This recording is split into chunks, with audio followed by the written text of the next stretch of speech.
Ngai, Elombe, Ngalofa, na Pechanga. Ok, na aussi le Pechanga.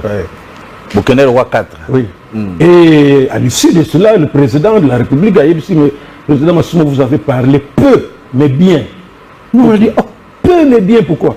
Donc, bolongwe na nini tendenge na expliquer que bino que tala na soli na sala boy bino ba idée na bino za lobby vraiment oh il fallait que loba bon ba mususu yo kuta bazo profiter ba banolo on a plutôt noma chef de secteur côté na biso ministre na no ba bi yangote alors du jour c'est pas ça mais bino boy non donc je voulais seulement dire que président Fachi na ndenge na ye j'ai compris que ye kozala na batu ezande ndenge na ye parce qu'il n'avait rien à gagner donc tu suis laissé on a benga oh monsieur Massouma gabi oh nyango boye azotunanga mais ton neveu tel what's qu'il est donc aye baka déjà que neveu na yo wana donc tu n'avais pas bonzo bande aye baka na lien na ministre na ye boko boye ba contact ezala ka soute oh ngabi mais yo na nevango bosolaka ngabi azali bongo neveu na yo mususu boy azali oh mais bon on a la tending oh mais président mais oyebi ba na mingi tout ça na pesi kombo ya moko na Bruxelles wana un autre frère na biso ah wana ba vieux Sims mais vieux na dai alors j'ai compris que ah to mutoyo ayebi abosa na kabatu parce que mingi bazalaka soki azuika mo espace soki ezangenge ou bien même aller abosa une place à uta bien nyonso tout ça j'ai compris que ah donc même à ça likolo mais abosa na kami na été exactement donc je disais que tout temps na internat kuna place ndena bandela ka déjà ozwape goût à la théâtre parce que là nous sommes en train de parler de tout et de rien exactement non c'est bien on a besoin qu'il ait goût le 15 mai 1967. Waouh! Les frères des écoles chrétiennes, oh, basala ba école wana ozoko ba kengo dondo ba mobutu ba tanga na école wana ba sango wana ba benga ba frères des écoles chrétiennes. Oui. Au moins la colonie scolaire. Oui. Internat. Alors, bisope totanga et pas ba frères des écoles chrétiennes mais na tumba mission. Alors, ils allaient chaque année le 15 mai et ça a fait mon aîné en mémoire il y a sango oh il y a ça la congrégation wana. Ok. Alors ce jour-là, je ne sais pas, sango na biso na ninga bazalaka observer pour tout ça la théo casting ou quoi. Au monde a la liste boy oh spectacle moko monene ko sale matala batu la farce de maître Patelin. Et sango lobby oh tout ça là d'habitude ça là bien mais maintenant autre ça le 15 mai, en tout cas, il faut pas confondre que vous êtes professionnel. Très bien. On va mettre tout. Et ça la lumière, costume, bruitage, et ça la tout. Tout ça là, il y a malam pour impressionner Batou. Oui. Et c'est ce qu'on a fait ce jour-là. Les gens disent, ah, j'étais parmi les découvrants. Parmi Batou, c'est formidable. Il y a donc la joie maintenant. Goût à ça la théâtre. Tout en étant pédagogue, parce que j'ai compris que artiste et comédien, ça toujours qu'on a la pédagogue. Exactement. Il faut jouer pour nous couper sa bateau. Exactement. Couper sa toli. Donc il y a un et tant que il y a na lobby na kitoko tangisa na banzangungu na tangi na ina na silsi na ina na ke utangisa na ba mamelo te tant na tangisi na ba mamelo wana toujours goût mais na za na groupe Salongo. Alors, mais groupe Salongo yo kotiango mbulani. Groupe Salongo en 1976. Wow. Ils font ça là stage de fin d'études. Oui. Ça a 2 ans. En tant que pédagogue. Alba Poni Bisso. Non, maintenant en tant que étudiant de l'INA. Ah, wana ba époque wana ba obenga ngone. INA. D'abord qui Conservatoire national de musique et d'art dramatique. Oui. Mais Bisso tant que et comme déjà INA. Ah ok. Et comme déjà INA. Tobanda qui na pont Kasavubu Tobani na pont Kasavubu et après pont Kasavubu zolobane tina kilelo eza wapi. Pont Kasavubu et Sika stade de martyrs. Oh babenga pont Kabi. Voilà. Ok. Donc place stade des Ali place ndé bâtiment qui toko le plus beau bâtiment on a un théâtre, place au stade des martyrs et ça. On a tout cassé. On a tout cassé. On a période à Mobutu. Oui, on a Tonga Sikoyo martyr. On a promis que ça la biso mususu, mais malheureusement ça là qui mususu te. Alors il y a un toya qui maintenant awa. Oui, awa pembeni na Gomba ouais. Alors dans ce stage il y a 2 mois na RTNC, na groupe Salongo. À l'époque, aux EDRT. Oui. Il y en a qui ont choisi le théâtre national. Oui. Il y en a qui ont musée. Mais bon, nous, quand même, goût, il y a Salango, Gabi, nous avons groupe Salongo. Et encore, il faut dire que le groupe Salongo est là qui parmi le premier groupe où sa valeur dans la langue nationale. Oui. On a ça le théâtre. En lingala. Parce qu'à cette époque-là, moi j'étais, comment on peut dire, président de la Fédération nationale de théâtre. Déjà à l'époque. Ville à Kinshasa. Na sali ça ba concours belé na ba troupe de théâtre classique. Ba bodo wana zomona. Bodo. Ya banda mokala. Ba œuvre na ngai. Non. To découvrir bango na concours na zako sali ça wana. Wana na 1976 wana. Biso ndi to recommanda bango na ina pour que ba commencer. Ce que tout ni bodo yemo il est toujours. C'est voilà mutunanga na PCP mbote place ça. Oui. Donc nazo sel ça va concours wana président mais tant que si na ina wana chapitre moko ezalaki mais c'est un perse, un blanc, un belge. Bah là c'est théâtre populaire qui est différent du théâtre classique comme tel. Théâtre populaire c'est un théâtre qui est parlé en langue nationale, avec des sujets d'actualité, et tout ça, définir, et puis sens et improvisation, et fait là, parce qu'il n'y a pas un texte écrit qu'il faut mémoriser. Il faut et puis tant que ça, c'est quoi le test, ce qu'on s'oriente dans le théâtre populaire, en tout cas, et que ça la malam. Ce que ça liango et que ça malam. Il y a ce que ça ndengona le balamuna que na groupe Salongo parce que bango ba bandi déjà genre rango wana. Donc kala wana facilité ça là qui a okende kuna na à l'époque aux RT on s'est présenté. Comme il pas fait. To ba ça là qui recommandation. Non, mukanda pour que les stages 2 mois. OK. Basali mukanda. Basali mukanda. Fait titenga ça na zuyango et puis na mais moi je suis arrivé 2 jours après parce que Mr. Nangai fait Kakusa Gulunduga, il est mort, paix à son âme. D'ailleurs, il a finalement changé, Matakiti a comme qui est directeur commercial et marketing de RTNC. Il a que à Welisi a que le premier jour. Je l'ai tout gagné lobby, on a que bon. Tant que comme kuna Chitengesana, fait Chitengesana présenter hier tout ça et puis à matinée na bureau pour que bande commence la répétition. Tant qu'à accueilli, dis papa, yo yeba ke yo masumu. Ya binga masumu te ngai elembo. Masumu. Alors que wana nani a papa zo mfuka yo wana ba inga ba shaba banani. Omoni ka moni dalaka balinga bleir. Wana balobi yo komono masumu. Ngate ye kakusa ye masa na wana wana yo no kete premier jour wana makomoza kuna te na yebiteke bazokoma yalo binga yelembo non yo masumu vas-y explique et ça le problème et puis bon bah si les sim bakei ngata mona ye bon bah présenter nga tout bon na vani nanga wana bon ya toujours continuer répétition ya lobby dire masumu non moi c'est pas masumu je me dis que moi c'est elembo c'est les bis batuni batu ndini yango non bah pesa que comment masumu na ça teti atoboya alors que na groupe Salongo chacun choisit son sobriquet. OK. Donc mutuna mutako pona sobriquet. Mutuna mutako pona sobriquet na ye. Ou même ba poni liyo mais oyo ezo se pelisa yo. OK. Ngalbi c'est ça le problème. On a deuxième jour OK. Et tant on a toujours mais alors nanu te. Habité so nini ba bombarder ba linga ba bombarder ngai mais bombe na bango ezana pembeni wana. Bazo continuer ko bombarder na linga. Ngabi di orienté bombe na bino côté na ngai botika est libre botika na comme na ye lembo alors moi maintenant je prends Comment Masumu? Parce que je ne comprends pas pourquoi il faut ça le problème. C'est comme ça nazoa combo ya Masumu. Ok, na 1976. 76. Waouh. Ndenge wana au côté la peine à groupe Salo. Na sali stage 2 mois et puis le fait que ça on a trouvé que c'était intéressant.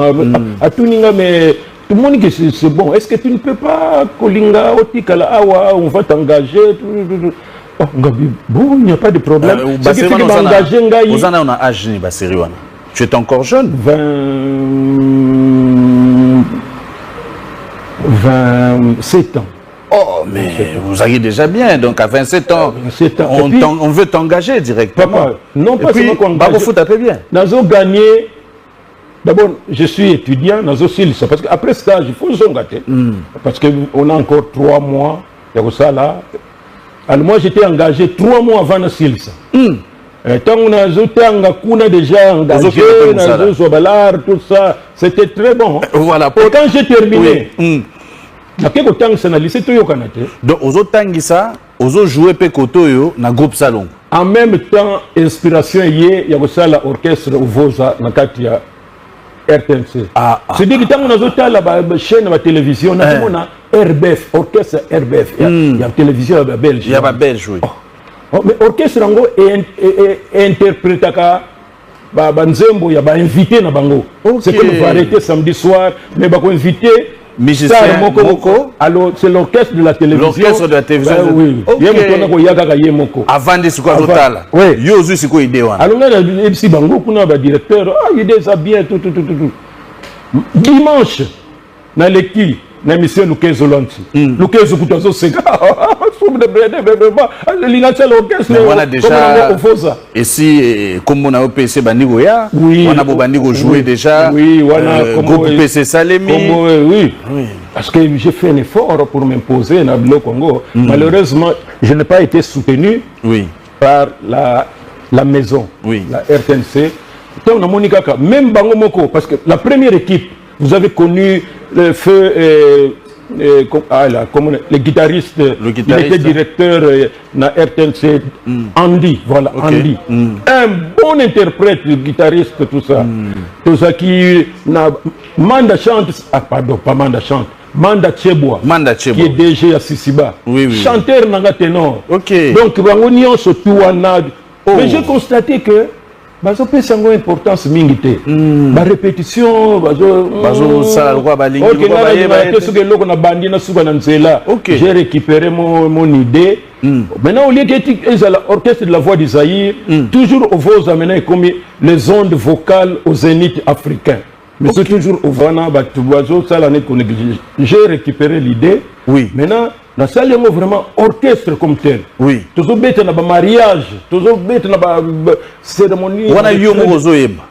Papa na ebi kutute na kikongo babenga ngompeve. Peve. Na ebi esprit ce que wuta wapi. Parce qu'à l'internat c'est vrai que ceux qui ba toujours ça ba fête yo wakaka concours à chant, tout ça. Bonga pe par aventure na zako pesa te comme nanga.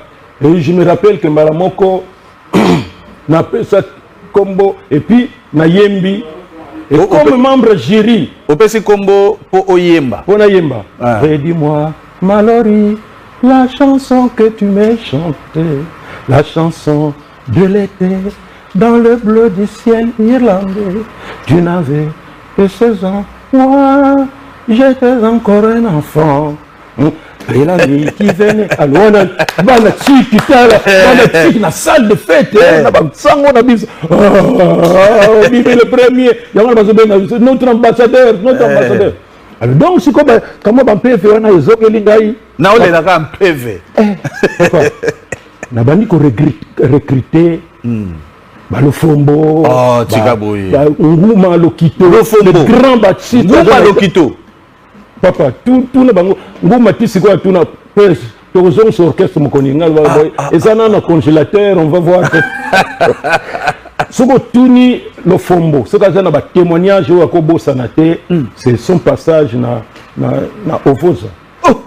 Petit moko il y a 3e année secondaire, il y a une répétition na uniforme bleu blanc. Tous au côté studio na VV Center na Victoire. Oui, studio. Il y a moko VV na manette.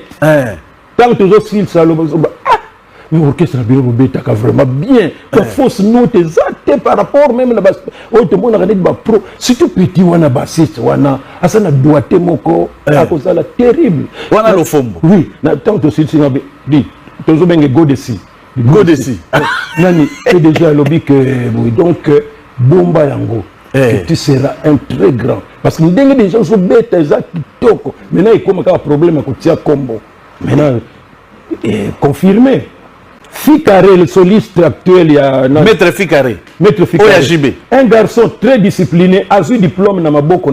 Ah, Tikaboui. Donc, quand on a longwa, Kekuna. Maître Ficaré. Le Fombo a eu diplôme d'état dans ma boque. Quand on a eu ça, c'est pour vous dire, 3 ans, 4 ans, quand on a eu ça, à quel empire Bakuba. Nani, Ogi Lutula. Ogi Lutula. Alors, nani MNA il faut qu'il ne pas tout musicien bazate tout ça na monika ka aye ko sanga non presque nani MNA azo qu'il ne pas tout mais musicien bazate azo le soliste tout ça ngabi c'est quand test hôtel le jour bon aye répéter dans le répertoire puis il est allé il a été retenu yango na tena na Victoria oh nani Demukuse un très bon soliste. Papa Wemba, il faut que les potos solistes, tout ça, après se communiquer, on a des moukoussa yénanda. Oh, presque. Les longs à 17h, test, moi, ça na 1, 2, 3, tout. Les rentres, tout ça, la radio cassette, il y a double cassette, il y a un répertoire. Nanda, kukuna, j'étais encore à Lingwala. Banda, tongo, 16h, presque, na keko meka. Ate kuna. Papa Wemba, mais moutou, c'est la quoi, yende na luka kate. Non. Et, c'est pour vous dire que au Vosa orchestre national. Non. Conseil de Betama qui n'a parlé du peuple où on a retrouvé tout ce qui était en vogue dans la période de Wana. Micro, lisango. D'ailleurs, les gens croient parce que quand ça a été un orchestre Vadio Mambera. Non, Vadio devait chanter ma chanson et je devais aussi chanter sa chanson parce que tout ça qui va parler du peuple en uniforme et tout ça je vous assure donc bilo Congo na comprendre ngote donc na sala qui orchestre wana et en même temps on a constaté que na groupe Salongo biso to yeko lipe théâtre ya scène oui mais qu'on est comme kana studio la caméra mais na tout na yo limisanga papa Masumu au sali pena succès il y a un succès fou dans le groupe Salongo.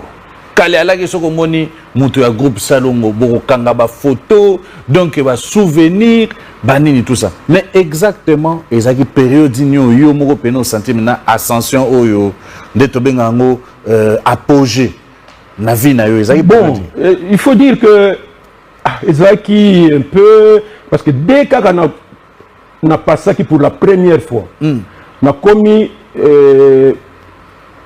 pièce moko il fallait ça déjà presque c'est là qui maintenant nous avons répété petit ça vraiment ça va quand même mais bon dit yo liba improvisation tout ça on a déjà histoire comment on a répété yo maintenant na côté si yo tournage des ali mais tu es le domestique il y a papa ou na maman ba eko bongsa makambo mwana na bango ya libala donc toi tu es domestique crée nous quelque chose là tout ça na vandi na sali ko beta tablier personnage nangai tout allez paf na koti kaka boy oh domestique ça na problème nini parce que je n'étais pas prévu ngabi non mais na moni boyokani les deux familles que la femme va à kozonga na libala mais ndenge nini famille ya mobali taba o ba memi wana sana makwanza trop est-ce que vous avez pu vérifier cette partie-là, c'est ça l'impact. Tant que ça, là, papa Wemba, c'est parmi les séquences où la vie est belle, on dirait. Oui. Donc, pour vous dire qu'il n'y a pas de petit rôle. Donc, Nakata, la vie est belle, Yopo Zalakawana. Oui. Donc, c'était dans. Il y a une ascension, on a payé Memi. Bon, oui. On y fait 83-84. Au moins, c'est quoi, tant que ça, mata, tout ça. Papa, tu que ça là, dialogue contre sans souci. Dialogue contre sans souci. On a somme. Somme donc succès. Mais vanda nango te fait tu tenga ça na aiko ça la scénario moko libala to bomengo. Alors après ce rôle principal na ndeko na biso moko, donc eza ndenge ya muluba moko boy clair wana ye moko muluba petit tenge sana abibiso tant to kola ki to zaki na habitude moko ba père na biso baza ko sala nini ko nyoko na basi donc ko zimwa siku na oye na yena ndako yebisika ka mama ndako di lukila ndeko na yo place tout ça tu n'as pas à discuter voilà et puis asaka na mbongo mingi ba pesi ngo moninga moko boye to répéter deuxième semaine petit ça bon namoni je ne suis pas convaincu masumu yonde siko semaine prochaine ce qui yo peut citer na sali scénario mususu c'était un vendredi, nous allons nous retrouver le lundi. Alors, c'est tout ça quand même, voilà. Dans sa composition, il y a personnage. C'est ligne maîtresse. Mais maintenant, qu'est-ce que je voudrais? Parce que le théâtre populaire, c'est aussi ça, sa orientation. Alors, je dis, comme je suis ancien de Matadi, suscité maintenant curiosité, vivant dans Matadi, dans Congo central, il y avait un chauffeur, mariage. Il s'appelait De la Pente. Chauffeur moko de la propre cravate voiture na yeza ko denda ya américain boy ngabi kombo wana so na zuyango c'est déjà quelque chose alors le la bango donc viva pe na Matadi moi je suis matadien qui ça ça kutu nazo linga ko yawa te donc né grandi ou bien ya kokola kaka bon né grandi mais une bonne partie à l'internat na Matadi na commune nini na commune Mvuzi na Mvuzi non yoga ngote oui oh biso ça permet soko zo mata to za musika mingi tena paroisse ya bakimbangisi ya munene ya Congo central na Mvuzi donc ascension yegoya l'air sikoyo De la Pente alors na sali bon loko balobi o muluba tout ça ya l'air wana ngabi ça qui fier ngabo maintenant na sali fier na zuma kono ne carte ngo boye alors, nazongi sima un peu boyé. Allez, je commence à marcher, tout ça. Fait chicken ça n'a c'est rare. C'est galbe masumu. Mais c'est ce que j'ai toujours attendu. Ndeni osali boye et kozala l'impact ma casse na public. Tant que tourner ngo kaka papa et c'est lui. Mbala moko si songo memelinga problème on a sali ngo pour la deuxième personnalité il y a deuxième république. Oh oui parce que la partie état wana sikoyo na Zaïre oui bango bazako contrôler mamunyo soko mekika café loko mukebu oui ba convoquer sikonde na makambo ya démocratie n'importe qui peut se réveiller chez lui là azokulia kwanga na tongo mais na 15h il va ingérer les autorités tout ça non la deuxième république ce que sont les cas oboloba makambo et puis ba c'est on a TV zaka moko et wana siko bino bobeti de la Pente de balanda kana ya awa bino bobeti siko yo beti De la Pente bon président mon deuxième personnalité maintenant Kitima Bini Ramazan il est fort donc mon konzi donc comme j'étais après mon bout ma pouvoir c'est lui et maintenant batbalo ba yoso imiter na ndenge moko mabe alors que ngaya taille de mon côté na utina ba créer une personnage nanga en dehors et ça m'a posé un peu de problème au côté boloko comme tel te ba sefe ba zalakate du vieux to vieux to lobi makambo na ya lobi mutwana petwana na azolukanga makambo mais azosala neti kaka mais les autres il y a pas de cela qui que na dossier na ngai na comme un jour baya ko longolanga na RTLC j'ai été licencié sans préavis likolo ya pièce wana non parce que moi depuis toujours j'ai toujours défendu d'une manière poli. Comment on se souvient que le Bamakambo pour condamner par exemple le gouverneur de la ville de Kinshasa pour le baga que notre contre pour diminuer tout ça qui est politesse à côté Sinakati non là je n'ai pas dénoncer mais poliment parce que le 24 juin 1987 à Kinkole Mobutu Azaki chaque le 24 juin c'était la journée des poissons. Oui. Tout Kinshasa était à Kinkole. Plein de monde et c'était un grand meeting. Azo pesa état nation kolobela tout. Mais plein batondi azo loba azo lobi nga na batu kuna na kati na sali boye. Yes il avait vraiment mis sur aide azomona loboko wana Mobutu oui bolekisa mutu wana kasi mutu ya télévision nini yango nzela papa kokoma kaka nazokoma wana avana mata bato wana soki bagarde corps wana beret rouge place elongwa oyo afuyanga na gauche nayebi te oyo afuyanga na droite nayebi koto afuya dans quelques secondes j'ai été donc soki oza na morale te okoka susu te komata kaka nazomata wana papa tala bato wana totelemi bato nyonso qu'est-ce qui se passe mutu baministre bapremier ministre banani wana bareconnaître wana moto ya tv moto ya théâtre oui mais ye maintenant asali peut-être bangaki peut-être sino bakanisama kionako atali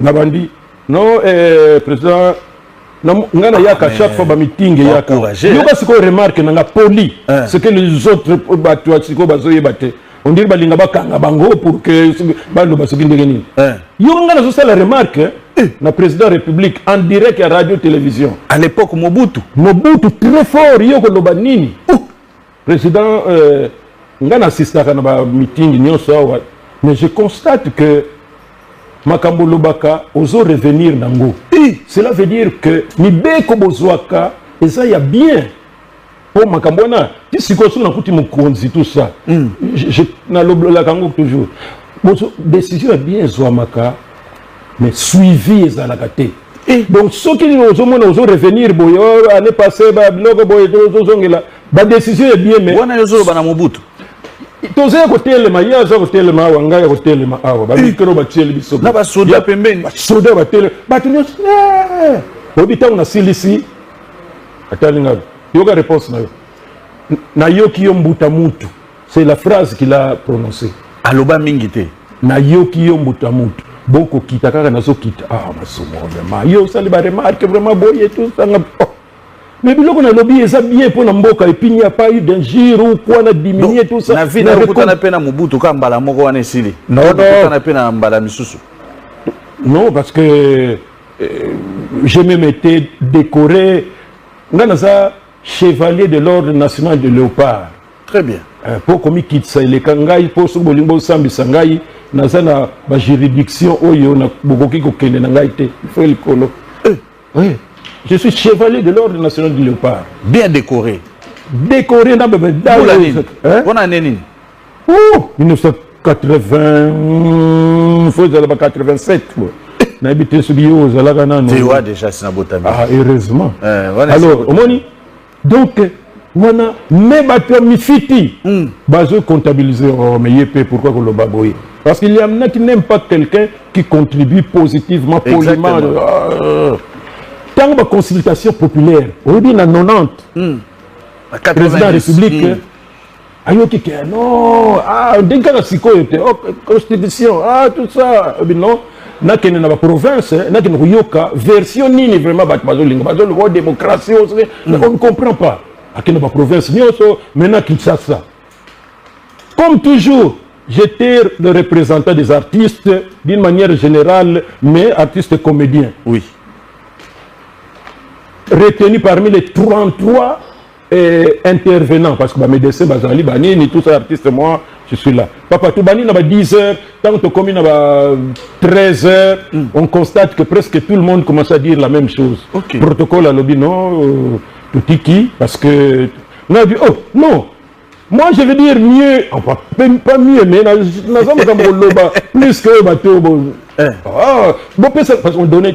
On a accordé 10 minutes. Oui. On a 3 minutes. On a terminé. Non, on a papa, papa, un micro. Na bandi, pas, na lobby. On y va kata, en tout cas.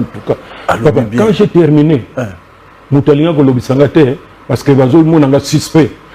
Alors que des choses que j'avais dites là, ils ont biloko moko yangonde. Poliment, tout ça, tout. Comptabiliser ma camonion, tout, ce qui fait que tango démocratie, on a été indexé comme étant opposant. Oh. Dimanche Wembi, le journaliste. Poutubi Douaya, RFI, qui est le président de l'UPC maintenant, comme on est à Bostani. Kassongo Mwema. Non, non. Non, Kassongo Mwema. Qu'il m'excuse. Nous avons, je crois, 5 bouillés. Balongo la Bisson Nengwana parce qu'on a trouvé que Bisson Tozaki est en opposition. Okay. C'est comme ça que j'avais peur. Mais il faut dire que, avant, il faut dire que tant que nous avons RTNC, j'étais dans le groupe Salongo. Oui. Et j'étais maintenant orienté par Fema Tsevani Seva, le réalisateur, comme producteur, réalisateur des émissions culturelles à la RTNC. Pourquoi je produisais des émissions comme Bisso na Bisso, parmi les émissions, tout ça. J'ai dénoncé aussi, hein, mais poliment, je n'ai jamais de problème par rapport à la tout ça. Et puis, dans la salle, l'émission Mingi, là, j'étais producteur des émissions. Très bien. En même temps, nous avons joué dans le groupe Salongo. En même temps, nous avons fait sa cour. En même temps, nous avons président de l'orchestre. Papa. Oh là à un certain moment, nous avons commis dépassé. Oui. Maintenant, je commence à choisir. Il faut éliminer Moko Moko. Il y a un qui paf. Moko Moko, babandi ko kende, ba musicien, babandi ko kende. Na kena et pas ba enseignant. Au moins un peu. Ma manière de faire les jeunes, c'est quoi? S'ils trouvent mieux, mais moi,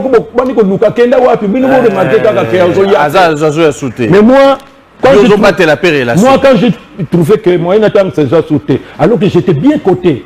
Parce que tant que nous aussi ça, secrétaire d'État, il y a l'air où on a Koli et Lombe, tout enseignement, tout ça remarque. Oh, ça c'est ma tour. Oh, une dernière petite courbe, on remarque après que c'est lui. Mais Azan grade Ninwana. Nazaki chef de bureau. Le lendemain, Balobi devient chef de division. Donc, mais Nathalie. Bagrade de l'équebele. Fait un coulou qui était responsable, coordonnateur et enseignement catholique et ville Kinshasa. N'a déposé comment ça, mise en disponibilité. Pour qu'à tout moment, ce qu'on a ligne aux Zonga, malheureusement, c'est vrai, je vais rappeler aux téléspectateurs que, en tout cas, nous sommes richement bénis aujourd'hui parce que nous recevons Masumu Debrende. Il vous a parlé de sa carrière, c'est un artiste. Comédien, artiste, pour la définition, cinéaste. Non, moi je suis artiste. Artiste, je suis artiste, comédien. Je suis artiste comédien. C'est ça qui englobe. Je peux m'orienter dans tel, mais je suis artiste comédien. Voilà. Aujourd'hui, nous avons reçu ou nous recevons Masumu Debrende Oyo Ayoka Kombo Amonate Yeyo, président. Il y a artiste comédien. Il y a République démocratique du Congo. Aza Mouto Nambula Ouakoksa 76 ans parce que l'année passée à Fetaki 75 ans. Aza Mouto a plus de combien d'années de carrière? 50? 59 ans. 59 ans. Donc bientôt 60 ans de carrière. Donc c'est une personne. Et il faut souligner. Oui. On dit que les artistes Bazalaka, ceux qui les lois talibou, 45 ans de mariage. Il faut le souligner. Et l'euro, on a 45 ans de mariage. Et puis, on a un succès. Succès, ok, photo.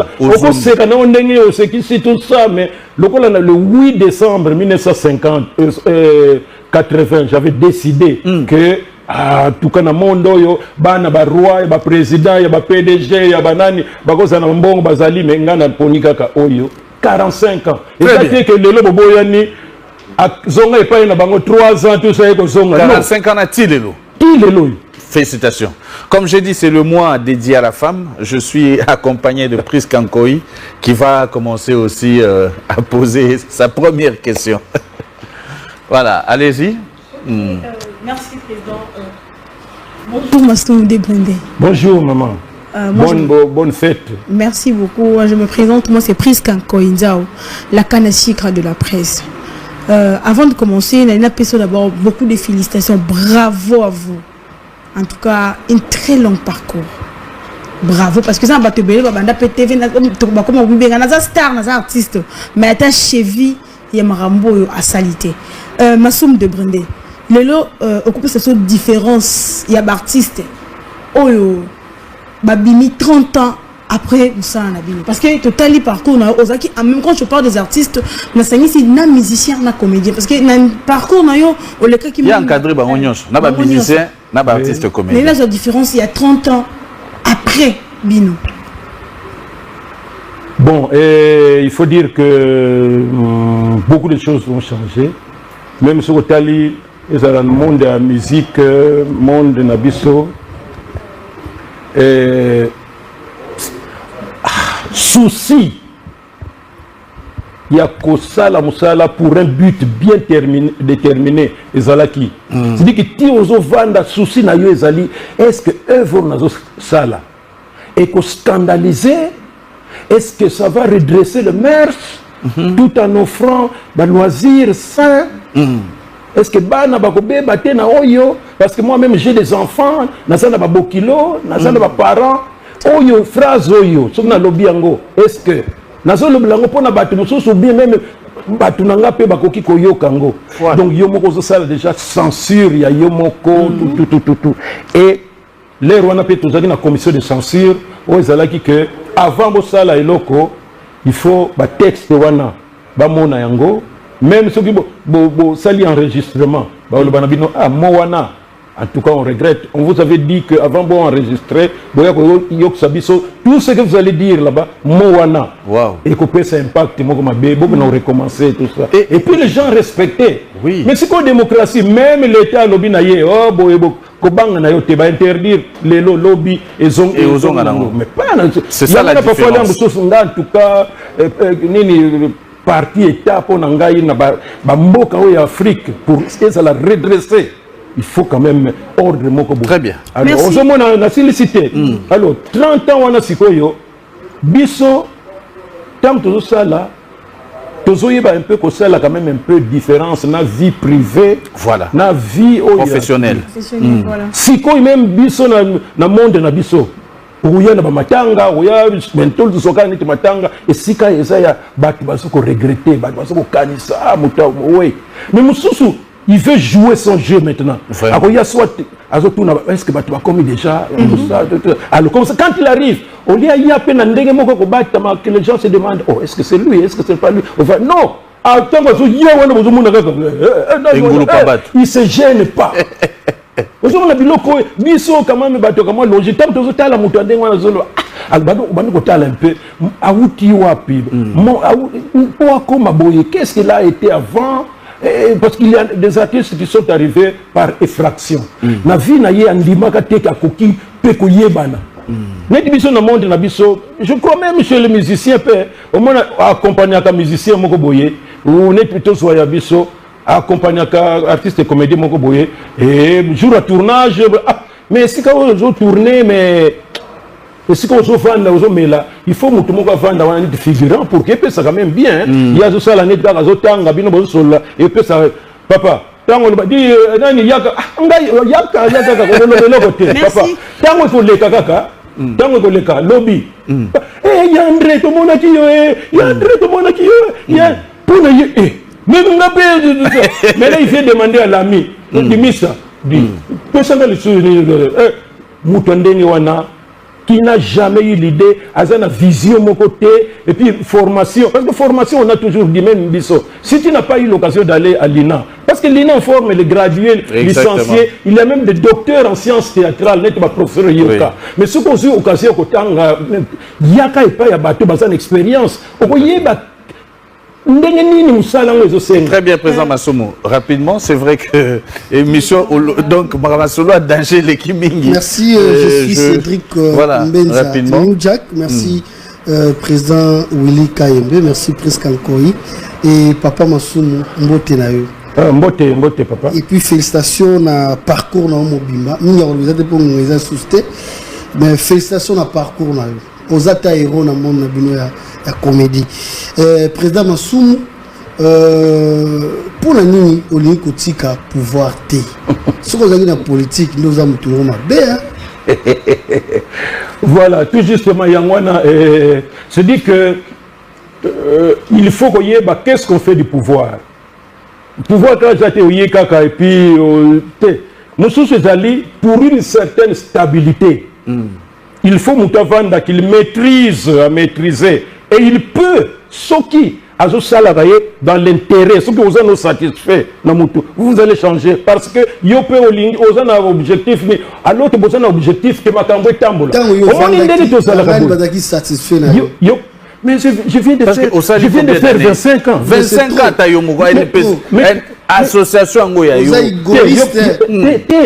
C'est-à-dire, dans le monde d'Ozali, et puis je vous ai dit que nous sommes en air de Kinshasa, dans le district Nyonso, nous sommes en province, nous sommes à l'extérieur du pays. Mais on n'est pas payé. C'est-à-dire que moi je suis artiste et comédien, je dois composer un scénario, vous devez répéter, vous devez tourner, vous devez monter comme tout le monde. Mais il y a aussi une responsabilité, il y a sacrifier dans l'intérêt de tout le monde. Et ce n'est pas donné à tout le monde. Lorsque vous trouvez un pion et que beaucoup d'artistes ont bénéficié de mais grâce à Belé P à comédie, Yondo Karamana Poste, Tilelo Bazo déclaré, Bazo Nyonga, aux non, surtout que Banga P président c'est ça, parce que il y a une orientation beaucoup plus. Kilelo est Zalakate. Quand on cite le nom de ça, par exemple, Yemoko, on est avec lui régulièrement, d'ailleurs nous tournons régulièrement, et parmi les gens, quand j'arrive, la première des choses, on doit manger. Pourquoi? C'est-à-dire que tous les 4 ans, il y a élection dans Nabiso. Il n'y a pas une structure d'artistes d'une manière générale qui est stable au Labiso. 4 ans, et vous devez postuler dans la poste surtout, dont le président aussi. Mais pour une fois, non, moi, tant que ce qui est ici, c'est ici là déjà, Papa Massoum. C'est là, c'est 25 ans. Et ici là déjà, et puis pourquoi vous avez un complexe? Vous avez un complexe, il y a un artiste à la photo.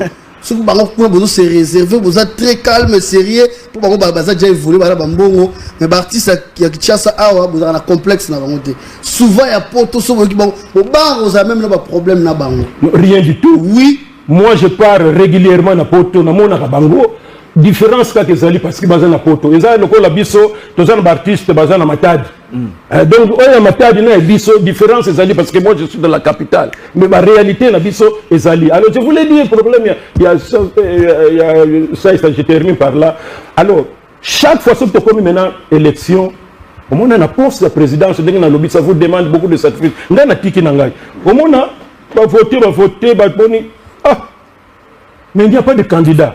Président, pardon. Tolingité, tout ça. Ce qui va bon on va y fonctionnement. Donc il est en dehors, papa. Place Bangal Far, Bazali Banan, Babodo, Bani, tout ça, pendant tout ce temps. Et puis, vous avez des intellectuels, Batanga, Banini, tout ça, Bayebi. Merci. Merci beaucoup, Papa Massoum. Côté Balobi Bino Bozo, là, comédien, Kayango, intellectuel, niveau d'études, Banini, Yango Bino Bozo, Bokanga, Postango. Merci, Papa Massoum. Merci beaucoup, rapidement, s'il te plaît, comme ça, il part. Surtout, mes sincères condoléances à Sébastien Mazina, tout Pedre, Maman Nabiso, Sébastien Mazina, nos condoléances à Miguel. C'est ça qu'on laisse l'émission vrai, pourquoi pas m'boter la chance ma caisse, José Mavambo, tel d'homme Nambanzangungu, Noya Loaga NL, Papa Chef Talambote, Joyeux Lukoki, Bambote Nebel. Merci beaucoup, te présenter ma condoléance, Nabi Swepaya, Sébastien Mazina, oui, rapidement, parce que nous sommes en train de chuter. Mamboula Nyon Sebelo Sali, la carrière Nyon Sali Rosa la président. Et l'autre moni théâtre. C'est comme le copamba. Cause artiste et comédien na Congo et comme il faut sa vidéo no mo ba ko ben mutakaliser. Et puis na katika théâtre wana toujours la rancune ezo poussa na ba né. Ba tu ba comme même ko bunda l'autre fois na matanga ya héritier Chilumbai, il y avait bagarre contre Moutasi na Mouta Belleville. Il tant que président. Pourquoi bolongo la censure wana? ils ont un pouvoir te ko tcha lo moko boy soit boy na boy to ko ça la boy pour da débat on est ici là et puis pourquoi parce que l'artiste il faut qu'on va publier nu. Non mais je crois qu'au début j'ai déjà dit que to comme artiste batuna ndenge na bango il y en a basa na prédisposition et puis bazupe formation même na classe un artiste oyo atanga na oyo atanga te différence ba analyse ya ba comportement ezalaka kokota classe nek ba lobaka kaka te ba ko yeba o a carré fois 3 quarts non kokota classe eza discipline mo quand on dit croiser les bras pas ko loba ino ko côté pas marcher pas et pesa ka mutu discipline moko ya comportement soko tali pe batu bako bunda na matanga soko landeli très bien o lwandaka ka en tout cas c'était normal soko mutu ako discuter yete c'est pas possible pourquoi parce que mutu na mutu et biso makamongo e bandaki je crois que tant que bandi wana on a dit la première des choses que batongo bazo kate allez na tribunal beaucoup de dossiers alors kuna okuta ndenge ba pardon ezopesama pour que ba retirer ba dossier mbala moko discipline mais na côté na bino basi nde sikoyo mais aux président je suis en train d'atterrir na côté na bino basi sikoyo mingi bazan esprit net kaka ba mema makambo ba musicien pa na biso biso tozana makambo ba musicien te o ba finga naka ba sala naka soki nini soko ba wela sana makambo nini tout ça bazana ba passer na bango soki ndenge nini te biso to lira quand même ko sala un peu nini alo ba fanatique qui sont même pas fanatiques on dirait ba musiciens ba supporter ka batu ba nini tout ça ozali ba comme ya kan oyo ba comme ya kan oyo lui-même par ça yemo ba fois artiste il devient impuissant il s'étonne que groupe moko ba so défendre ba makambo moko yemo ba so kamwa il sait pas maîtriser ba toi tozebi sa bango papa ou bien maman yeba que aux la responsabilité yebi sa batu na yo que toi tu n'es pas mais en tant que président il y a des sanctions qui sont prévues par rapport à agissement Missoussou. La première démarche, on appelle. Papa. Parce que ce sont des fanatiques que nous ne savons pas maîtriser. Oui. Parce qu'il y a Batouane. Non, mais si par exemple, artistes et comédiens, mais bon, soutenir on a des artistes et comédiens, mais ils sont en même temps des fanatiques en train de insulter d'autres artistes. Mais chaque fois, en tout cas, ceux qui est comme les bisso et tout ça, toujours la souka na biso ezali nde justice parce que bato pesa bato toli bansu baza bakata comme bakata mutu so bayoka tolite mais bato ya o baza normal ndenge na mutu le baza père de famille yo mwana mwasi d'abord tango motakalise so nini bozo tsala papa nous on a fait tout ce temps tout ça atali nzaka nanga kako balaki sango nante mais maintenant yo maintenant ta quiz basi na biso wana ta quiz kaka oyo komona ngote tout ça bani mais sikoyo. Cela veut dire quoi? Cela veut dire que mon toit d'abord,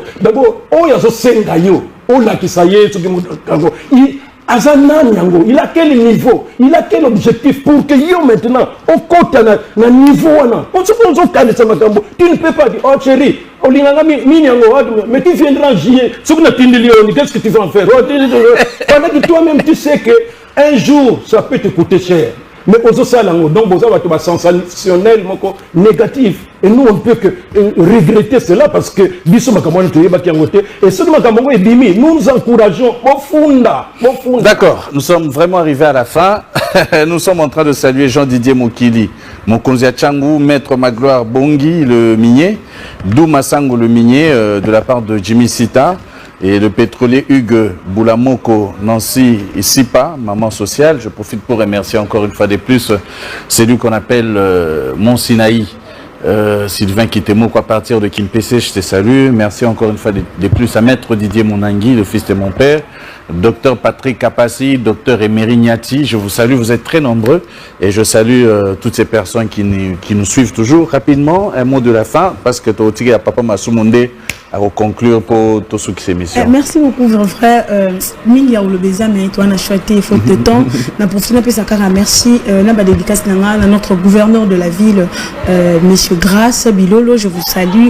Pourquoi pas vous aussi, Monsieur Kodiambete, Dominique Kodiambete, le maire maire, monsieur le maire de Matadi. Merci et bonne fête à vous, maman chérie Frida Kissimolema et Koumounor Bamolema. Merci à Jenny de Lutula, mon habilleur de luxe. Merci à toi aussi, Fortina, Balobi, des coiffeurs, Nangaïndi, Tasaka, Babi Fortina, la Médor. Merci beaucoup à Willy Mouchen, les véritables. Le véritable code. Le véritable Willy Mouchen. Merci à Théo Zambo. Ah, et Théo Zambo. Merci. Merci à Charlène, merci à voilà, Papa Massoumou, un mot de la fin, rapidement, en 1 minute, comme nous sommes arrivés à la fin. Théo Zambrota. Bango bakuta na kaka na ba musicien na ba mbalo sombo dira kangabwe. Ambalo sombo. Donc là. Biso atiako to sala ba 58 ans oyoka te Théo Zambrota tindiro ta mutu moko boye tala boye. Rapidement oui. Enfin, il faut toujours vivre l'espoir. Exactement. Et comme Willy Moucheni, un jour au moins, Nana Mona qui était. Et il s'est comporté comme il devrait se comporter. Oui. C'est bien. Nani Gilles Alinguet. Gilles Alinguet, inspecteur. Mais en tout cas, vraiment, est-ce que des gens comme ça, Nazo Pesambo Temingi na gouverneur de Congo central, grâce Bilolo. Et moi j'ai toujours dit qu'il faut que travailler pour que à niveau continuer. Mais quand vous cassez, c'est pourquoi le Congo central est bon 15 ans après à stade évidemment le maire de la ville comme il a dit